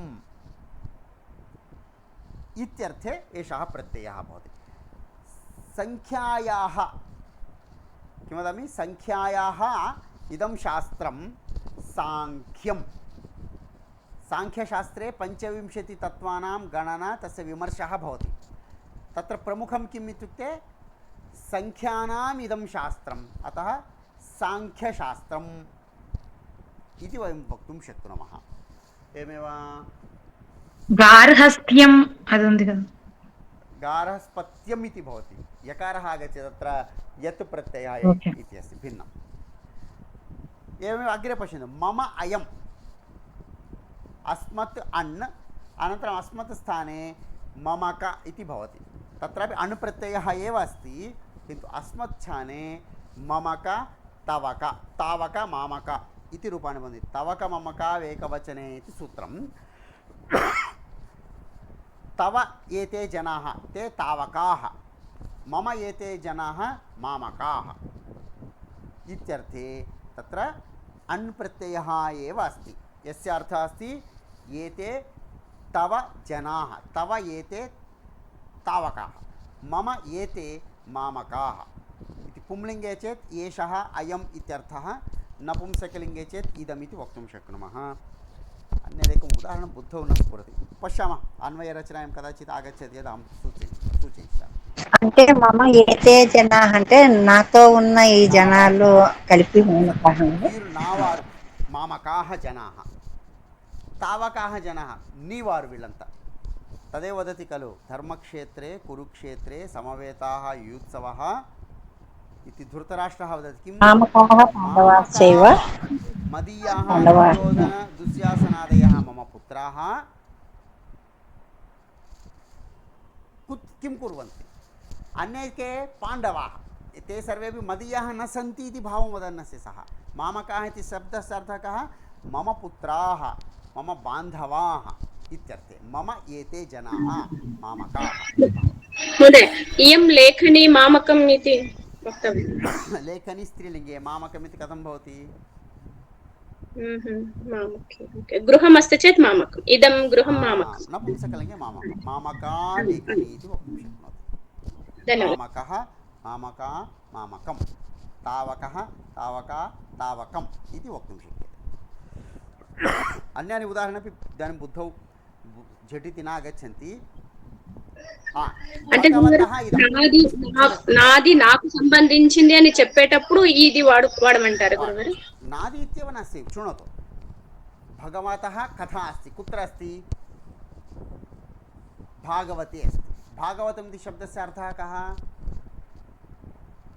भगवतः इदम्। एतत् पुस्तकं कस्य अस्ति? यत्र भगवतः एव लीलाः वर्णिताः सन्ति इत्यर्थे भगवतः इदं भागवतं पुस्तकं। साक्षात् सम्पूर्णकथा कस्य अस्ति इत्युक्ते भगवतः अस्ति इत्यर्थे भगवत् शब्दात् अण् प्रत्ययः। भगवतः इदं भागवतं, तत्रापि अण् प्रत्ययः एव अस्ति। सम्यक् खलु? उदाहरणमपि बुद्धौ आगच्छन्ति, अहं वदामि। इदानीम् अग्रे चलामः, यतः समयः अपि किञ्चित् न्यूनः अस्ति। इतोपि एकः पाठः अवशिष्टः अस्ति अस्माकं। पञ्चमः प्रत्ययः पित्रर्थः, पिता। तत्र डामहच् इति प्रत्ययः अस्ति। कः प्रत्ययः? डामहच्। डकारः, डामहच् इति। केवलम् एकः एव प्रत्ययः स्मर्तुं। पितुः पिता इत्यर्थे डामहच् प्रत्यये पितामहः, स्त्रीलिङ्गे पितामही। मातुः पिता, मातामहः, मातामही। इदानीं सन्देहः भवति इति अत्र दत्तमस्ति। एतादृशप्रत्ययाः बहवः सन्ति, किन्तु ज्ञानार्थम् अत्र डामहच् प्रत्ययः किमर्थं दत्तः इत्युक्ते पितामहः मातामहः इत्यत्र कथं विग्रहः इति सन्देहः भवति। तदर्थं वदन्नस्ति। पितुः पिता, पिता इत्यर्थे डामहच् प्रत्ययः भवति। पितुः पिता पितामहः, मातुः पिता मातामहः। पितुः पिता पितामहः, तस्य पत्नी पितामही। मातामहस्य पत्नी मातामही इति अन्वयः, न तु पितुः माता इति अर्थः न। पितुः पिता पितामहः, तस्य पत्नी पितामही। मातुः पिता मातामहः, मातामहस्य पत्नी मातामही इति क्रमः। स्पष्टं खलु? अत्र डामहच् मध्ये डा च द्वयमपि गच्छति, मह इत्येव अवशिष्टम्। इदानीम् अन्यानि तद्धितान्तानि कतिचन अव्ययानि सन्ति प्रसिद्धानि, वयं सर्वदा तेषां प्रयोगं कुर्मः। एते प्रत्ययाः सर्वनामशब्देभ्यः विभिन्नविभक्ति अर्थेषु भवन्ति। यथा सर्वनामशब्दैः साकं थ, त्र, तः, द इत्यादीनां प्रत्ययानां प्रयोगः भवति। तद्वारा अव्ययस्य निर्माणं भवति। तत् पश्यामः। प्रथमं थ इति प्रत्ययं स्वीकुर्मः। प्रकारः, विधङ्गा इत्यर्थे सा थ इति प्रत्ययः भवति। यथा, यथा ये प्रकारङ्गा ऐते, तथा आ प्रकारङ्गा। यत् इति शब्दः अस्ति खलु, यः यौ ये, यः बालकः इत्यर्थे, तस्मात् था प्रत्यये यथा। तत् इति शब्दस्य तथा, सर्व इति शब्दस्य सर्वथा, अन्यविधालुगा। एवं त्रिषु था प्रत्ययः भवति। केन प्रकारेण इत्यर्थे कथम् इति था इत्येव प्रत्ययः, अनन्तरं तत् नपुंसकलिङ्गे प्रयोगः भवति। अम् इति आदेशः भवति, कथम् इति रूपं। तत्रापि था एव प्रत्ययः। यथा, तथा, सर्वथा, कथम् इत्यत्र कः प्रत्ययः अस्ति? यत् तत् सर्वं प्रत्ययः कः मम प्रश्नः था था था था कस्य तस्य अर्थः कः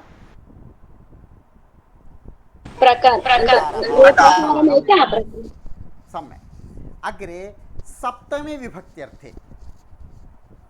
सप्तमी विभक्त्यर्थे सर्वनामशब्देभ्यः त्र इति प्रत्ययः भवति यत्र यस्मिन् स्थाने तत्र तस्मिन् स्थाने सर्वत्र सर्वस्मिन् स्थाने कुत्र कस्मिन् स्थाने उभयत्र उभयोः स्थानयोः उभयत्र इति त्र इति प्रत्ययः भवति सप्तमी विभक्त्यर्थे यत्र तत्र सर्वत्र कुत्र अन्यत्र अत्र तत्र कुत्र सर्वत्र अन्यत्र पठामः खलु तत्र त्र इति प्रत्ययः अत्र इत्युक्ते अस्मिन् स्थाने अयमिति शब्दः अस्ति खलु तस्य सप्तमी विभक्तिरूपं भवति अस्मिन् स्थाने इति रूपं तत्र भवति स्पष्टम् अत्र कः प्रत्ययः अस्ति प्रत्ययः अस्ति अर्थः सप्तमी विभक्त्यर्थे एवमेव अस्मिन् विभक्त्यर्थे पञ्चमी विभक्त्यर्थे तस् इति प्रत्ययः तः इति प्रत्ययः भवति पञ्चमी विभक्त्यर्थः कः अस्ति स्थानात् कुतः इत्यर्थः यतः इत्युक्ते यस्मात् स्थानात् पञ्चमी तस्मात् स्थानात् ततः सर्वतः सर्वस्मात् स्थानात् अथवा सर्वतः सर्वेभ्यः जनेभ्यः इत्यपि अर्थं स्वीकर्तुं शक्नुमः सर्वतः कुतः कस्मात् स्थानात् कस्मात् जनात् इत्यपि अर्थः भवितुमर्हति ఎవరి నుంచి ఎక్కడి నుంచి దేని నుంచి దాని నుంచి అన్నింటి నుంచి ఎవరి నుంచి एतेषु अर्थेषु तस् प्रत्ययः भवति अर्थः अस्ति पञ्चमी अनन्तरं दा इति प्रत्ययः भवति कालं कालं बोधयति सप्तमी अपि भवतुं शक्नुमः कालः प्रधानः भवति यदा यस्मिन् समये सप्तमी तदा इत्युक्ते तस्मिन् समये तस्मिन् काले सर्वदा सर्वस्मिन् समये सर्वस्मिन् काले कदा कस्मिन् समये कस्मिन् काले एवं प्रत्ययाः सन्ति दा इति प्रत्ययः एवमेव क्वा इति किं शब्दात् कश्चन प्रत्ययम् इदानीं न स्मरामि सप्तमी विभक्त्यर्थे क्व भूत्पतिः क्व राजा क्व सामान्यः अहं जनः कुत्र कस्मिन् स्थाने इत्यर्थे क्व इति रूपं भवति किम् इति शब्दात् एतत् रूपम् एवम् अन्यसर्वनामशब्देभ्यः अपि एते प्रत्ययाः भवन्ति व्याकरणे तद्धितप्रकरणम् अत्यन्तं विस्तृतं लघु लघु लघु प्रत्ययः यदा पितामह शब्दस्य निमित्तमेव एकः प्रत्ययः अस्ति केवलं शब्दद्वयस्य निमित्तं प्रत्ययः पितामह मातामह शब्दस्य निमित्तम् एकः प्रत्ययः तथा तद्धितप्रत्ययाः बहवः सन्ति प्रधानाः केचन एव अत्र निरूपिताः रूपसाम्यमात्रं मनसि निधाय यस्य कस्यापि शब्दस्य यस्य कस्यचित् तद्धितप्रत्ययस्य योजनं न करणीयं येन दोषाः सम्भवन्ति अधिकज्ञानाय व्याकरणपुस्तकं पठनीयमस्ति अस्माभिः येन इतोपि विस्तृतं ज्ञानम् अत्र बेसिक् नालेड्ज् यदस्ति तद्वयं प्राप्तवन्तः पुनः एतद् वदन्नस्मि अन्तिमं यत् पठितवन्तः यथा यदा यत्र यत्र तत्र एतेषु सर्वत्र सर्वनामशब्दाः सन्ति सर्वनामशब्देषु बहवः प्रत्ययाः सन्ति तेषां भिन्नभिन्न अर्थः अस्ति किन्तु प्रत्यययोजनानन्तरम् एतानि अव्ययानि भवन्ति अतः पुंलिङ्गे स्त्रीलिङ्गे नपुंसकलिङ्गे च एतेषां रूपाणि समानानि सन्ति इति तात्पर्यम् अत्र कस्यापि प्रश्नः स्यात् प्रष्टुं शक्नुवन्ति महोदय क्वा इत्यत्र एकड़ा इति अर्थं महोदय एकड़ा कस्मिन् स्थाने इत्यर्थे सप्तम्यर्थे एव अस्ति प्रत्ययः धन्यवादः क्व सूर्यप्रभवो वंशः इति कालिदासः रघुवंशराजानां विषये वदति वाळ्ळेक्कड नेनेक्कड उन्नानु इत्यर्थे पृच्छति सः अस्तु महोदय कोविदमध्ये अपि महोदय बाले कठोर तपश्चाचरणं क्वा इति మేనాదేవి పుత్రికతో అంటుంది మోదయ అప్పుడు కూడా మోదయ ఎక్కడ ఏ శాస్త్రంలో చెప్పబడింది ఇత్యర్థే వదతి సత్యం అన్యः कोऽपि క్వచిత్ క్వచిత్ క్వచిత్ కొన్ని కొన్ని సందర్భాలు చిత్ ప్రత్యయ అస్తి ఖలు కించిత్ కొంచెము క్వచిత్ అంటే నిశ్చిత స్థానం లేని చోట క్వచిత్ కొన్ని కొన్ని చోట్ల ఈ విధంగా చెప్పబడింది అనే అర్థంలో క్వచిత్ అనొచ్చు. కుత్రచిత్ అంటాం కదా, అలాగే క్వచిత్. అహం మమ పుస్తకం క్వచిత్ కుత్రచిత్ స్థాపితవాన్. ఏతస్య అర్థः కः? అహం కుత్రాపి స్థాపితవాన్ ఇదాनीं స్మరణే అనేసి ఎక్కడో పెట్టాను. క్వచిత్ అహం ఏవం పఠితవాన్. ఏషः ప్రత్యయः अस्मिन् अर्थे भवति इति अहं क्वचित् पठितवान्, ఎక్కడో చదివాను. ఇదాनीं మమ స్పష్టం నాస్తి స్మరణం ఇత్యర్థే. చిత్ చన అవ్యయాలు చదివాం కదా, అదే అర్థంలో క్వచిత్, కుత్ర కుత్రచిత్. सम्यक्. अस्तु, तर्हि अग्रिमं पाठं पठामः. अन्वयरचना. एतावत्पर्यन्तं वयं 191 पठितवन्तः. 8 पुटानि पठनीयानि सन्ति. सम्यक्, प्रयत्नं कुर्मः. अन्वयरचना अस्माभिः अवश्यं पठनीया अस्ति. किमर्थं? संस्कृते साहित्यम् इदानीं किञ्चित् गद्यकाव्यं श्रूयते, किन्तु प्राचीनवाङ्मयं यदा वयं पश्यामः पद्यकाव्यमेव अधिकं भवति. रघुवंशं, कुमारसम्भवं, रामायणं, भारतं, यत्किमपि भवन्तः गच्छन्तु पद्यसाहित्यं भवति. पद्ये नियमः भिन्नः भवति, लोके व्यवहारः भिन्नतया भवति. कः भेदः इत्युक्ते, यथा सङ्गीते रागः भवति, रागस्य निमित्तं कुत्रचित् दीर्घः भवेत्, कुत्रचित् ह्रस्वः एव भवेत्. అన్ని అక్షరాలు, అన్ని దీర్ఘహ్రస్వాలు ఆ వాక్యంలో ఆ స్థానంలో ఇమిడిపోవాలి. పద్యేపి తథైవ భవతి. ఛందः భవతి इत्युक्ते अनुष्टुप् छन्दः इत्युक्ते एकस्मिन् पादे 8 एव अक्षराणि भवेयुः. कुत्रचित् दीर्घः न भवेत्, कुत्रचित् दीर्घः एव भवेत्, कुत्रचित् ह्रस्वः न भवेत्, कुत्रचित् ह्रस्वः एव भवेत् इति नियमाः भवन्ति. तेन कारणेन अहं रामायणं पठामि इति यथा लौकिकवाक्यं कर्ता कर्म क्रिया इति क्रमः भवति, सः क्रमः पद्येन भवति. कर्तृपदम् आदौ भवति, कर्मपदं मध्ये कुत्रचित् भवति, क्रियापदम् आदौ भवति. एवं व्युत्क्रमः कुत्रचित् क्रमराहित्यं भवति पद्ये. तस्य अन्वयसाधनक्षमता అది ఒక సామర్థ్యం అన్నమాట, అవసరం. అంటే అక్రమముగా ఉన్నటువంటి, క్రమరహితముగా ఉన్నటువంటి పదాలను ఒక క్రమముగా ఏర్పాటు చేసేటువంటి సామర్థ్యం అవసరం. మనం పజిల్స్ చిన్నపిల్లలకి వేరు వేరు ఒక 10 బొమ్మలు ఇచ్చేసి వీటిని ఒక బొమ్మగా తయారు చేయంటాం. అక్కడ ఏముంటుంది, 10 వేరు వేరు క్రమంలో పెట్టుంటాయి. వాటిని ఏం చేయాలి, ఇది మొదటిది, ఇది 4వది, ఇది 3వది అని ఒక పెడితే ఒక పజిల్ తోటి ఒక బొమ్మను తయారు చేస్తాడు అందంగా. ఆ విధంగానే శ్లోకంలో అన్వయం అనేది ఉండదు, క్రమము ఉండదు. ఆ క్రమము తీసుకురావడానికి మనకు కొంత సామర్థ్యం అవసరము. ఈ సామర్థ్యాన్ని సంపాదించడానికి అన్వయ రచనా జ్ఞానం కావాలి. ఒకవేళ ఆ సామర్థ్యం వచ్చిందంటే రామాయణ మహాభారతాదికం స్వయం వయం పఠితుం శక్నుమః స్వయం, అన్యస్య కస్యాపి ఆవశ్యకత నాస్తి. అంటే ఏదైనా పని చేయడానికి స్కిల్ అవసరం. సంస్కృత కావ్యాలు చదవాలంటే మొదటి అవసరమైనది భాషా సామర్థ్యం. ఇప్పటి వరకు గీతాసోపాన ప్రథమ భాగే, గీతాసోపాన ద్వితీయ భాగే చ వయం అపేక్షిత వ్యాకరణాంశాన్ జ్ఞాతవంతः కతిచన, किन्तु क्रमरहित श्लोकस्य क्रमसाधनज्ञानम् अस्माकम् अपेक्षितमस्ति. तदेव अन्वयरचनायां वयं पठामः. काव्यानि पठामः, आरम्भं कुर्मः. काव्यानि गद्यमयानि पद्यमयानि गद्यपद्यमयानि वा भवन्ति.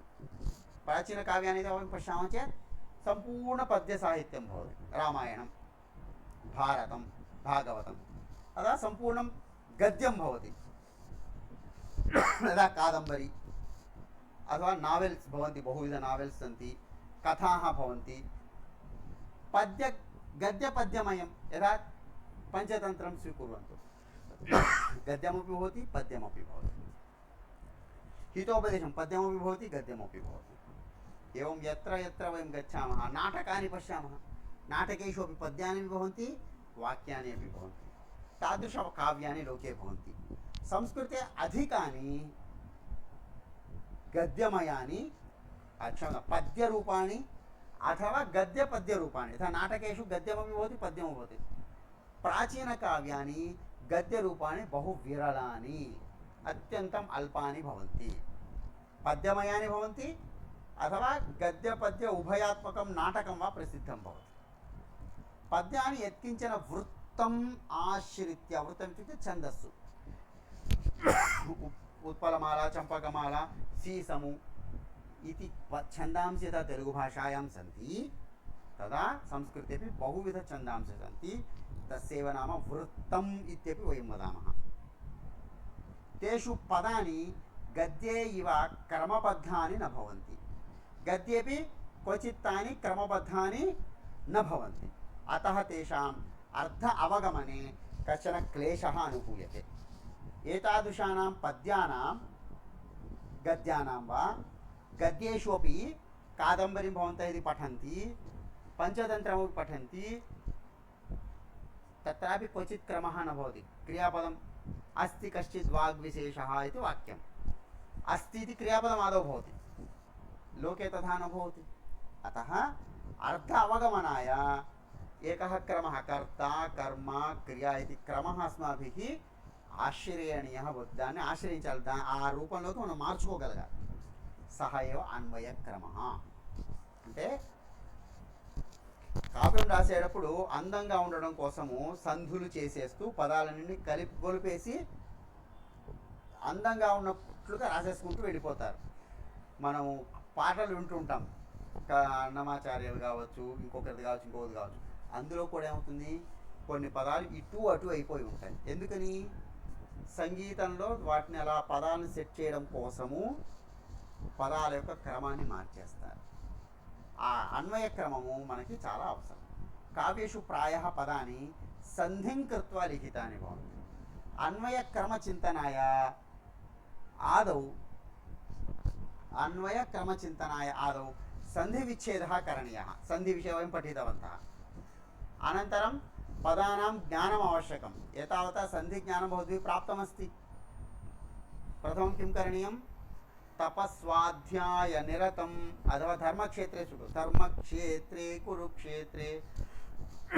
समवेता युयुत्सवः मामकाः पाण्डवाश्चैव किमकुर्वत सञ्जय इति श्लोकः अस्ति आदौ किं करणीयं पदविच्छेदः करणीयः तदेव लिखितमस्ति अन्वयरचनायां प्रथमं सोपानं किं पदविच्छेदः करणीयः धर्मक्षेत्रे कुरुक्षेत्रे समवेताः कम युयुत्सवः मामकाः पाण्डवाः किम् अकुर्वत सञ्जय इति करणीयम् ततः किं करणीयं द्वितीयं वाक्ये क्रियापदं तत्र बहूनि क्रियापदानि भवितुमर्हन्ति मुख्यं क्रियापदं किं कदाचित् श्लोके द्वित्राणि वाक्यानि भवन्ति रेण्डु मूडु वाक्यालु अवच्चु अटुवण्टప్పుడు రెండు మూడు క్రియాపదాలు ముఖ్య క్రియాపదాలు అవుతాయి తత్ కిం ఇది జ్ఞాతవ్యం అనంతరం తస్య కర్తృపదస్య క్రియాపదస్య కర్తృపదం కిం ఆ కర్తృపదానికి క్రియాపదానికి కర్తృపదం ఏమిటి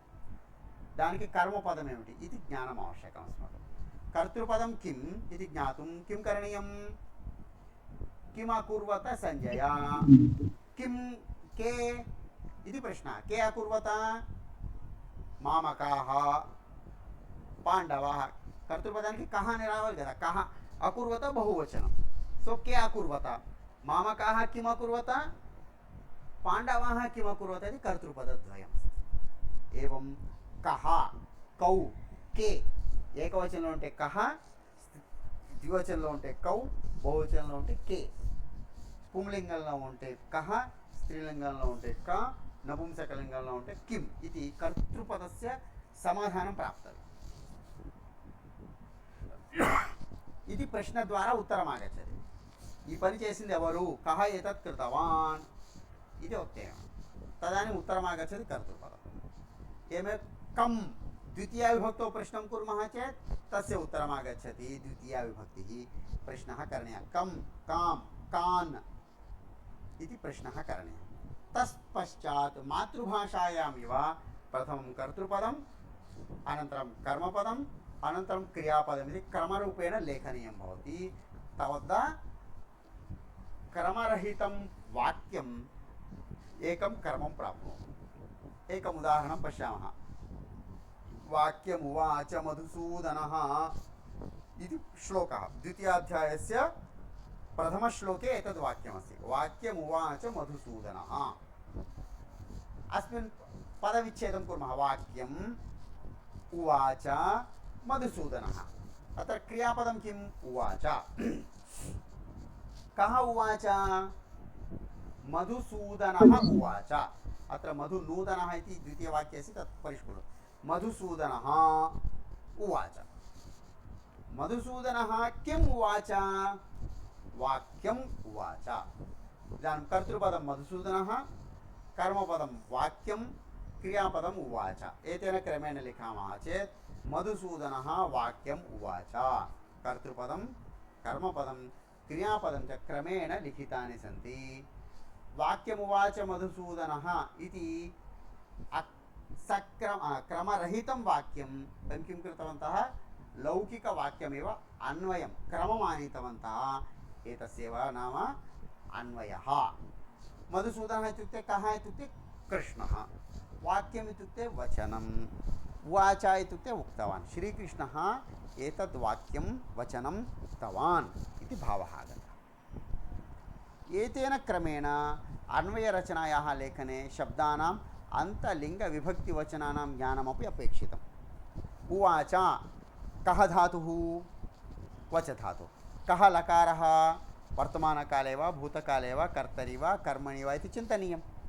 एवमेव मधुसूदनः अकारान्तः पुंलिङ्गः, प्रथमाविभक्ति एकवचनं। वाक्यम् अकारान्तः नपुंसकलिङ्गः, द्वितीयाविभक्ति एकवचनम् इति रूपम् आवश्यकं। तेन किं भवति? कर्तृपदं वा कर्मपदं वा वाक्यं कर्तरि प्रयोगे अस्ति वा कर्मणि प्रयोगे अस्ति वा इति ज्ञानं भवति। केन? శ్లోకంలో ఉన్నటువంటి ప్రతి పదము యొక్క లింగ విభక్తి వచనాలు, కర్తరి కర్మణి ప్రయోగాలు, లకారాలు జ్ఞానము అవసరము। తదేవ ఉక్తం। ఆదౌ కేషాంచిత్ గద్యాత్మకవాక్యానాం అన్వయరచనాం కుర్మः। ఆసీత్ పురాయోధ్యాయాం దశరథో నామ భూపతిः। పదవిచ్ఛేదం కుర్మः। ఆసీత్ పురా అయోధ్యాయాం दशरथः नाम भूपतिः। अत्र क्रियापदं किम्? आसीत्। आसीत्। कः आसीत्? दशरथः अथवा भूपतिः आसीत्। कः भूपतिः? दशरथः नाम भूपतिः। దశరథుడు అనే పేరుగా కలిగినటువంటి రాజు। కస్యాం ఆసీత్? అయోధ్యాయాం ఆసీత్। कदा आसीत्? पुरा पूर्वकाले आसीत्। पुरा पूर्वकाले अयोध्यायां दशरथः नाम भूपतिः आसीत् इति वाक्यं। तदेव लिखितं। कुत्र आसीत्? अयोध्यायां। कदा आसीत्? पुरा। अन्वयः पुरा अयोध्यायां दशरथः नाम भूपतिः आसीत्। यदि अहं वाक्यं पुरा अयोध्यायां दशरथः नाम भूपतिः आसीत् इति वदामि चेत् नूतनः झटिति अवगन्तुं शक्नोति। आसीत् पुरा अयोध्यायां दशरथो नाम भूपतिः इति वदामि चेत् झटिति अवगन्तुं कष्टं भवति। अस्ति गङ्गानद्यास्तीरे शाल्मलीतरुर्विशालः। एतत् पञ्चतन्त्रस्य वाक्यम्। अस्ति गङ्गानद्यास्तीरे शाल्मलीतरुर्विशालः। अस्य पदविच्छेदं कुर्मः। अस्ति गङ्गानद्याः तीरे शाल्मलीतरुः विशालः। आदौ किं करणीयं? क्रियापदं किम्? अस्ति। कः अस्ति? शाल्मलीतरुः अस्ति। शाल्मलीतरुः कीदृशः अस्ति? विशालः अस्ति। చాలా విశాలమైనటువంటి శాల్మలీ వృక్షము కలదు। तर्हि विशालः शाल्मलीतरुः। कुत्र अस्ति? तीरे। कस्याः तीरे? गङ्गानद्याः तीरे एवम् अन्वयः भवति गङ्गानद्याः तीरे तीरप्रान्ते विशालः शाल्मलीतरुः अस्ति इति अन्वयः एवं यान्ति महोदय वृक्षविशेष शाल्मली वृक्षस्य वृक्षमण्डे वटवृक्षमण्डे वटवृक्षः वा अस्तु भवतु अनन्तरं सम्यक् नेक्स्ट् गच्छामः यान्ति गोपालकाः सर्वे धेनुश्चारयितुं वनम् अस्य अन्वयं कोऽपि वक्तुं शक्नोति प्रयत्नेन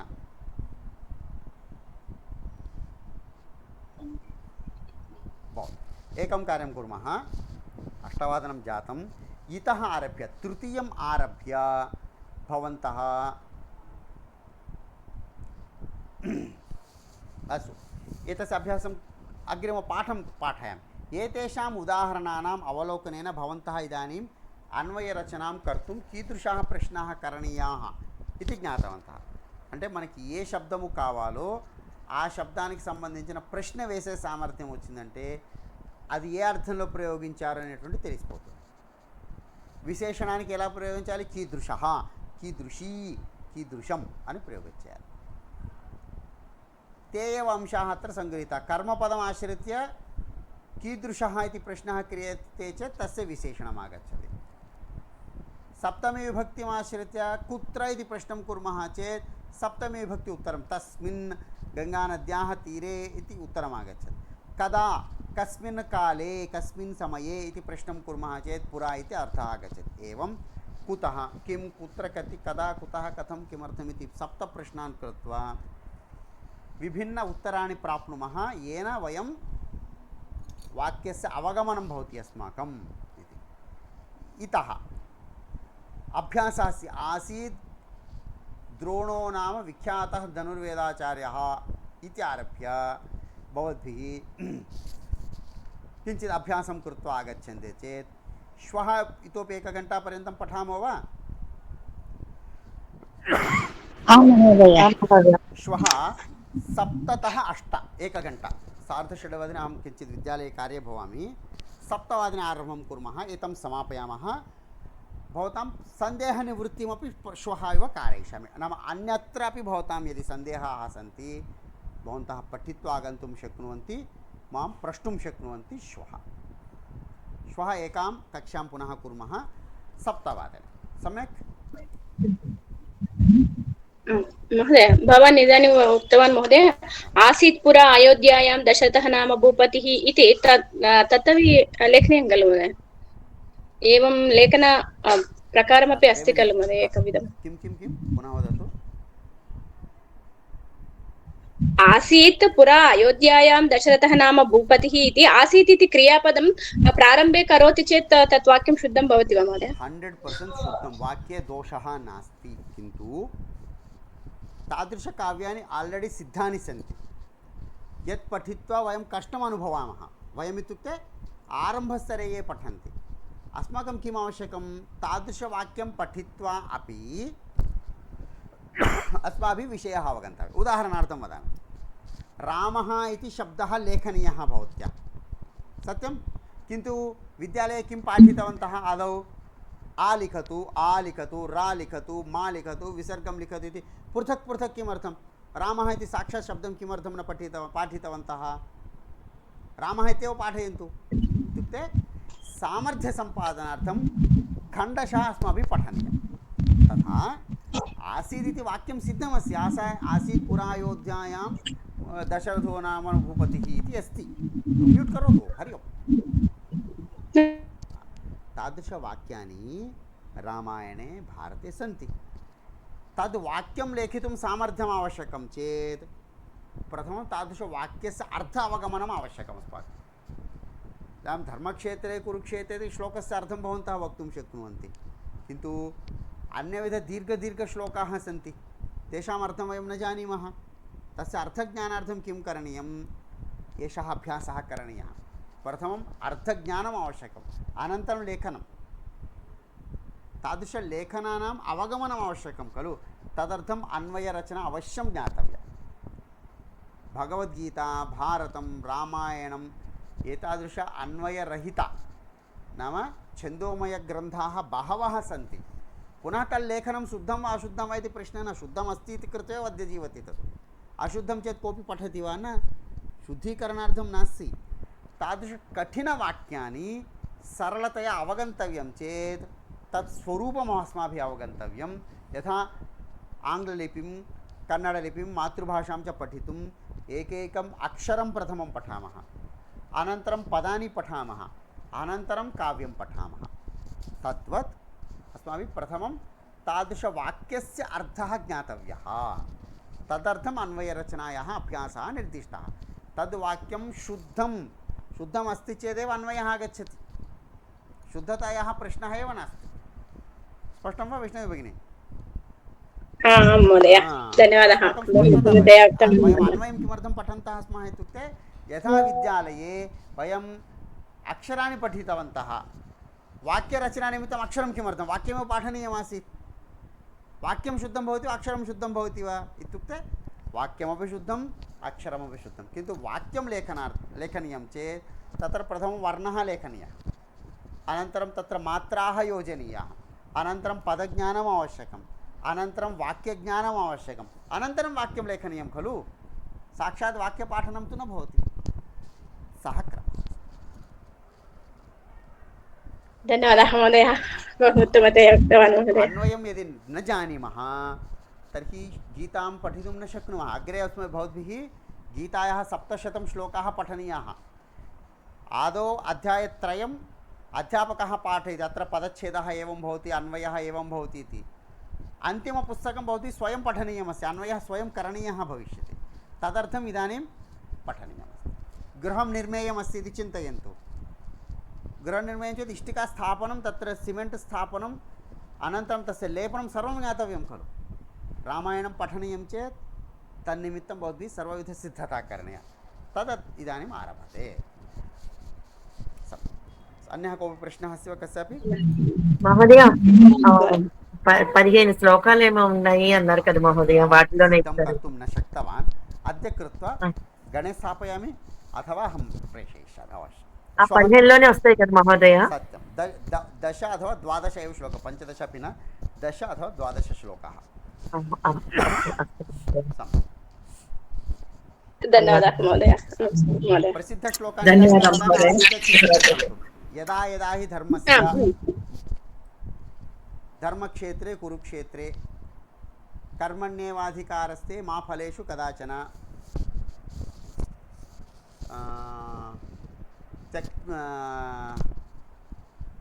हृदय दौर्बल्यं त्यक्तोत्तिष्ठ परन्तपास्य खलु श्लोकः सः कः? क्लैब्यं मा स्म गमः पार्थ नैतत्त्वय्युपपद्यते क्षुद्रं हृदय दौर्बल्यं त्यक्त्वा उत्तिष्ठ परन्तप इति सोऽपि श्लोकः एकः भवतु। 5 श्लोकान् इदानीम् उक्तवान्, अन्य 5 श्लोकानां सङ्ग्रहणं कृत्वा अहं ददामि। सम्यक्? एतादृशप्रसिद्धभगवद्गीताश्लोकाः एव भवन्ति, चिन्तां नास्ति। अस्तु, शान्तिमन्त्रेण अद्यतनकक्षां समापयामः।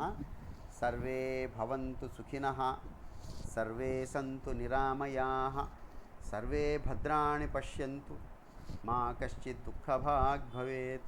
ॐ शान्ति शान्ति शान्तिः। नमो नमः। धन्यवादाः महोदय। धन्यवादाः महोदय।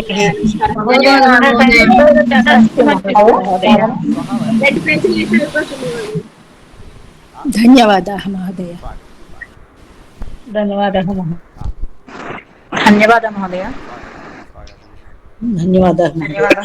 धन्यवादः महोदय। धन्यवादः महोदय। अवशिष्टमस्ति इति अहम् उक्तवती महोदय, तदेव। पुटद्वयस्य अवशिष्टमस्ति, 2 पेजीले ఉన్నాయి महोदय, ఇంకా ఈ రోజు అయిపోతుందేమో అనుకున్నాను। किञ्चित् अभ्यासं कृत्वा आगच्छन्ति चेत् सम्यक् भवति, अतः श्वः पश्यामः। కానీ మహోదయ మాకు కొంచెం చదువుకోవడానికి టైం ఉంటే ఇంకా బాగుండు మహోదయ। లాస్ట్ అయిపోయింది। సమయం ददामि चेदपि एवमेव पठिष्यति भवति। गुणान् वयं जानीमः। छात्रस्य यदा पाठः समाप्तः भवति तदानीं यः पठति सः छात्रः। इदानीं पाठं समापयति एकवर्षानन्तरं पाठं परीक्षां सम्यक् लिखामि इति यः वदति सः छात्रः न तथा మాతో సార్ చూడండి సంవత్సరం ఇచ్చినా కూడా ఇలాగే అంటున్నారు సార్ మహోదయ पर्याप्तं न भवति छात्रस्य समयः पर्याप्तः भवति वदतु श्रीदेवी भगिनी కారకం పట్టిక వేసుకోమన్నారు కదా మహోదయ ఎలాగా ఏంటనేది చెప్పాలి మహోదయ సార్ इदानीं तस्मिन् विषये चिन्तां न करोतु परीक्षायाः सिद्धतां करोतु अग्रे चिन्तयामः परीक्षायां तादृशप्रश्नाः नागच्छन्ति वाक्यं शुद्धीकरोतु इत्येव आगच्छति अस्तु